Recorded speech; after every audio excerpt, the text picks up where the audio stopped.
રાજ્યભરમાં ચકચારી બનેલ પ્રકરણમાં 28 જેટલા વ્યક્તિઓને નકલી BHMSની ડિગ્રીની લાણી કરી અને ડૉક્ટર બનાવનાર સુરતના વિજય બોરોલેની ધરપકડ કરાઈ છે। 2020થી વિજય બોરોલે ગાંધીનગર CID ક્રાઇમ માટે વોન્ટેડ હતો, જેને સુરત SOG પોલીસે હાલ ઝડપી પાડ્યો છે। મળતી માહિતી પ્રમાણે SOGની ટીમે ડિંડોલીની કૃષ્ણકુંજ સોસાયટીમાં રહેતા વિજય નામદેન બોરોલે ને ઝડપી લીધો છે। આ શખ્સ 2020માં CID crime Gandhinagar zone police માટે 5 વર્ષથી વોન્ટેડ હતો। 2020માં CID ક્રાઇમે 61 વ્યક્તિઓ વિરુદ્ધ ગુનો નોંધી અને ચકચાર મચાવી હતી। આખું પ્રકરણ નડિયાદના બાસ્કા ગામે BHMSની નકલી ડિગ્રીથી દંપતી પ્રેક્ટિસ કરતું હોવાનું બહાર આવ્યા બાદ સામે આવ્યું હતું।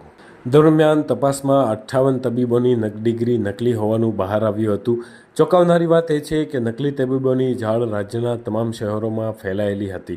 સુરત, રાજકોટ, અમદાવાદ સહિત ગ્રામ્ય વિસ્તારોમાં પણ નકલી ડિગ્રીના આધારે ઊંટ વૈદોએ હાથડી ખોલી દીધી હતી અને રૂપિયા કમાવાની લાલચમાં લોકોની જિંદગી સાથે રમત માંડી હતી।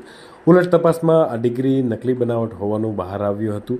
બાબા સાહેબ આંબેડકર યુનિવર્સિટી દ્વારા સર્ટિફિકેટ પોતે ઇસ્યુ નહીં કર્યાનું જણાવતા તપાસ તેજ બની હતી અને સુરતના વિજય બોરોલેની ઊંટ વૈદના બોગસ ડિગ્રી આપવાની સંડોવણી હોવાનું બહાર આવ્યું હતું। ત્યારે ધરપકડથી બચવા આરોપી હાઈકોર્ટ સુધી પણ ધક્કા થઈ ચૂક્યો હતો।